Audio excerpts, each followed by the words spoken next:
अब मैं बाकी सब काम से मुक्त हो गया हूँ और मेरे मन में वही हरि कथा आ गई है। आप देख ही रहे, मेरा टीका बदल गया है। अब मैं हरि कथा का कथाकार बन गया हूँ। मेरा सपना है कि 25 वर्ष चल रहा है, 2021 के अंत तक, 2022 के अंत तक एकल की पहचान हरि कथा योजना बनेगी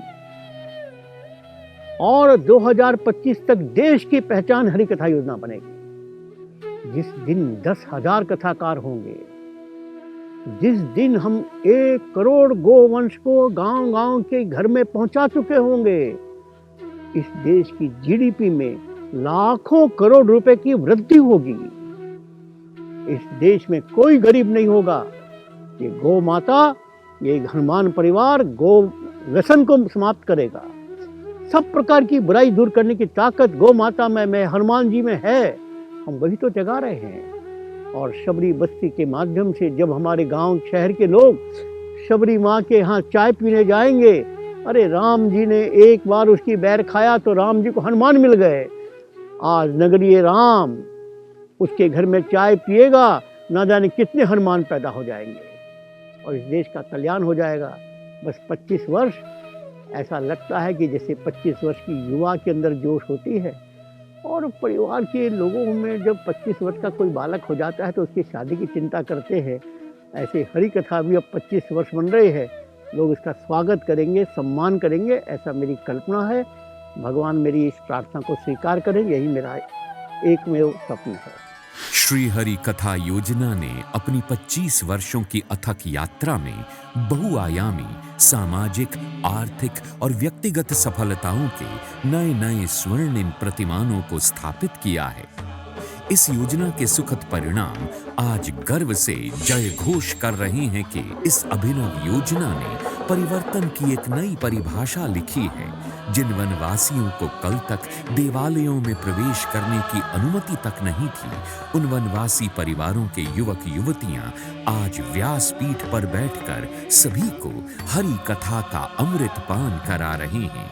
जो कल तक मंदिरों की चौखट तक लांघ नहीं सकते थे, आज वो अपने वनवासी समाज के साथ मंदिरों में प्रवेश करके अपने मरांग गुरु अर्थात भगवान भोलेनाथ का पूजन अर्चन कर रहे हैं। विधर्म की अंधेरी सुरंग से निकलकर वनवासी बंधु अब अपने आदि धर्म के दिव्य प्रकाश में आ गए हैं। एकता और सौहार्द के वातावरण में आत्मबल मिल रहा है। सामूहिक यज्ञ के माध्यम से अब पूरे ग्राम के सहयोग से आयोजित हो रहे ये सामूहिक भंडारे समाज में आधार बन रहे हैं समरसता, समन्वयता और समभाव के।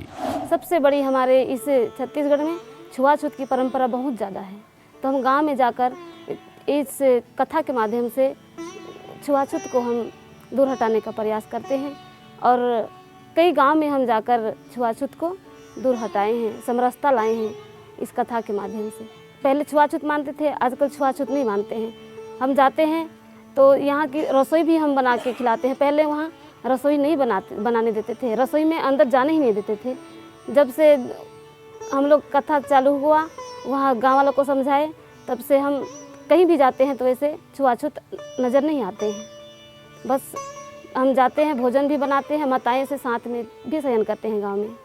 यही अब देखने को मिलता है कि पूरा गांव परिवर्तन हो गया है।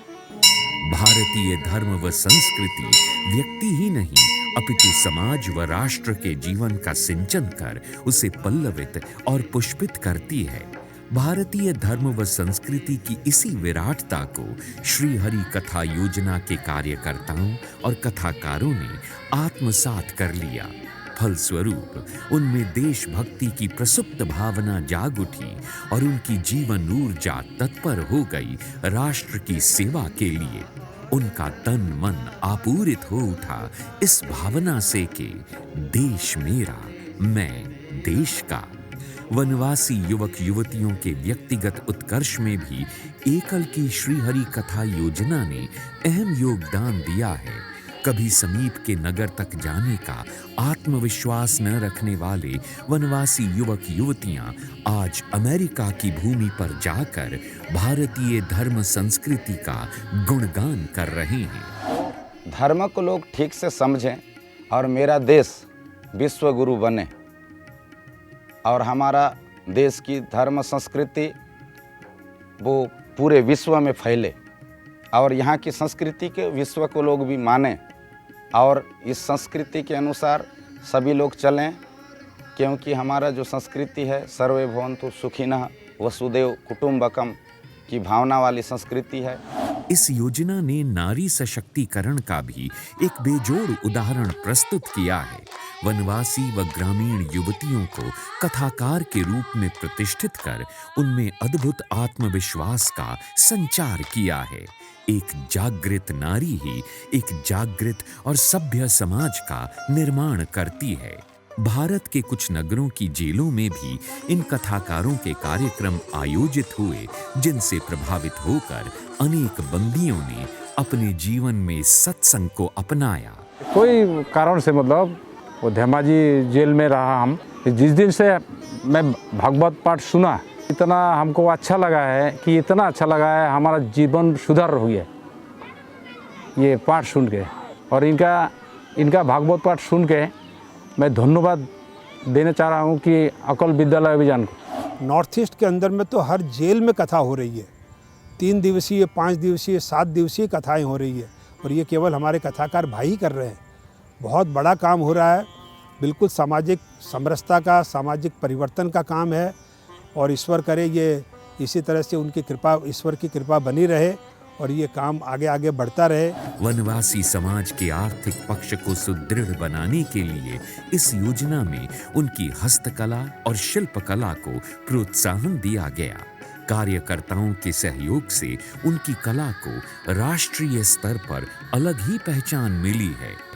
गौ आधारित खेती, खेती आधारित उद्योग व व्यापार हमारी परंपरा है। गौधन से की जा रही जैविक खेती से भी उनका लाभ बढ़ा है। हमारे देश में माता स्वरूपा गाय में सभी देवताओं का वास माना जाता है। इसी तथ्य के दृष्टिगत श्री हरि कथा योजना में वनवासी और ग्रामीण किसानों को गौ ग्राम योजना के माध्यम से गौ माता की पूरी आयु तक सेवा का दायित्व दिया जा रहा है। आज भारत के कुछ ग्रामीण क्षेत्रों में नित्य नियम से गौ माता की आरती और उसकी रक्षा के संकल्प किए जा रहे हैं। मुझे कई बार लगता है कि मैं अपने को हिंदू क्यों कहता हूँ। इस देश में किसी हिंदू को अपने को हिंदू कहने का अधिकार नहीं है। जिसको अपनी माँ मानते हैं वो माँ कट रही है और तुम अपने को हिंदू कह रहे हो। परिवार में तुम्हारी माँ के साथ बलात्कार हो रहा है, हिंसा हो रही है, गला काटा जा रहा है और तुम उसी माँ के पुत्र कह रहे हो, खड़े होकर हंस रहे हो। इसलिए इस देश में गौ माता का संकट दूर हो, इसका रास्ता क्या है? इसका रास्ता बहुत से गौशालाओं में निकाला, बहुत संत महात्माओं ने निकाला, लेकिन हमारे पास एक विशेष बात थी कि एक ग्रामीण समाज का बहुत बड़ा संग्रह है। इस गांव गौ माता को घर वापसी, परिवार में सम्मान दिलाओ और चूंकि उसके पालन पोषण के लिए प्रारंभ में कुछ आवश्यकता है, नगरवासी उसको दे। मेरा सपना है कि 2022 में जब देश की आज़ादी का 75वां वर्ष मनाएंगे, इस देश में नई रोशनी दिखाई देगी और 2025 में जब रामसेवक संघ की शताब्दी मनाएंगे, भगवान ने चाहा तो इस देश के सारे बूचड़खाने बंद होंगे, एक भी गाय नहीं बिकेगी, एक भी गोवंश बांग्लादेश नहीं जाएगा और जिस दिन इस देश में गौ माता का खून गिरना बंद हो गया, अरे गौ माता के आशीर्वाद से न जाने क्या क्या हो जाएगा। इस सपने के लिए भगवान मुझको आयु दे, यही प्रार्थना। जागृति का जय घोष है हजारों ग्रामों में सकल परिवर्तन का। ये वनवासी समाज की सामाजिक, आर्थिक और व्यक्तिगत उन्नयन की अमिट गौरव गाथा है। ये कृपा है श्री हरि की। ये इस यात्रा का आरंभ है जिसे चलते ही जाना है, चलते ही रहना है। श्री हरि कृपा के संग, श्री हरि कृपा के साथ।